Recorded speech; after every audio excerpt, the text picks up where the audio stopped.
Your head coaching experiences in the NFL, how much different is coaching in college and being a head coach here, do you think, than it is from being in the NFL? Well, there's a lot of differences, but it still comes down to that you got to motivate players. You have to find individual ways to motivate each one of them so they can come together as a team and play extremely well. And so that's the job of the head coach. And there's different things that go into college and the NFL, dealing with the players and dealing with the age and what players make and the inability to cut players at times in the NFL. So in the salary cap, there's a bunch of different things that way, but it still comes down to football. It comes down to motivating guys, figuring out a way to get the best out of them on every single day. Not every single Saturday, but every single day, and then Saturday will take care of itself. A lot of people now around college football say a head coach is a CEO, and you just got to have so many things off the field you've got to manage. Is that intimidating for you? Because in the NFL, you were just coaching football all the time, most of the time, weren't you? No, it's great because you get to control. You get to control everything. You know, in the NFL, except for a few setups at a few places where the head coach is a general manager and basically has final say. Everyone else, you have to wait for other people to make decisions, and then they hand you the players and you play with them. Well, that kind of makes sense if you think about it. You know, you want a situation where you get to pick your players for your system because you know what you need, and that's what college football gives you. And I think that's why you've seen so many people come back to college football that have been in the NFL, because they get it. If you want to win forever and you want to create something that you can win for a long, long time and not have ups and downs, well, that's college football. The NFL is set up once you win to lose. That's how it's set up. If you're the best team, you draft last.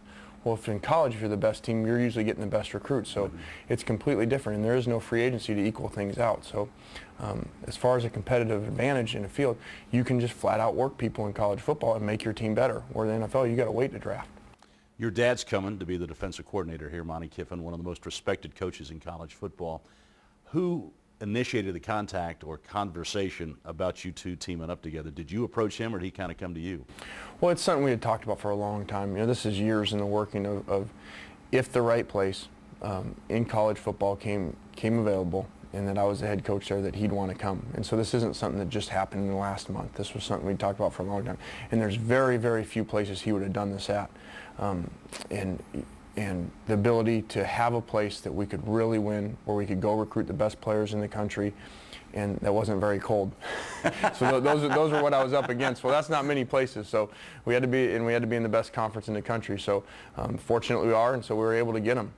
He is regarded as one of the best X and O's guys in the country. That's got to give you a lot of confidence to have him in charge of your defense.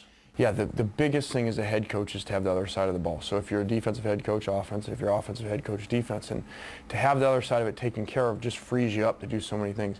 If you're an offensive head coach and you've got to worry about your defense and go in there and structure it and make sure that they understand your base principles, he already knows that. So we're way ahead of the game that way, and it really allows me to focus on recruiting and offense and know that our defense is taken care of. Is he a hard-nosed type guy? Was he hard-nosed on you growing up?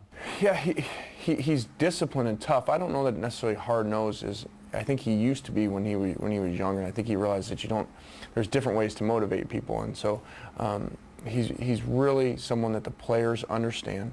He doesn't have to get in their face, because they instantly respect him, not because of his name, not because of what he's done. That goes out the window after one day.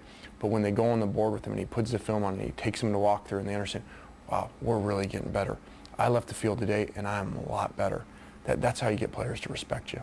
When you put his resume down on the table while you're recruiting, that's obviously got to get the young men's attention, doesn't it? Yeah, to go get him, number one was for the defense, to have that, everything we just talked about. But second, it was to be able to say, in the press conference I said, we want to be able to recruit the best players in the whole country. We want to take care of Tennessee and go get the best players in the whole country.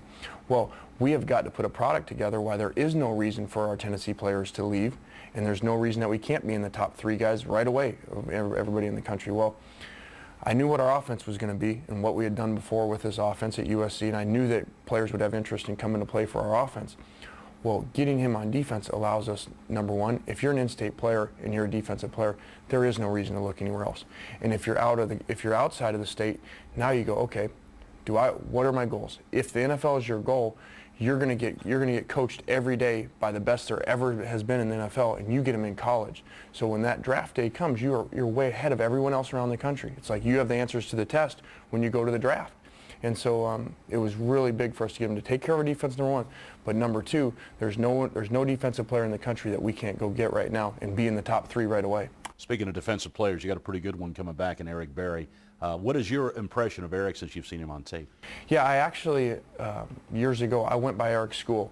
Myself and Pete Carroll, we went by Eric's school. And knowing the background of both his parents coming here, we didn't think we had a very good chance, so we kind of moved on.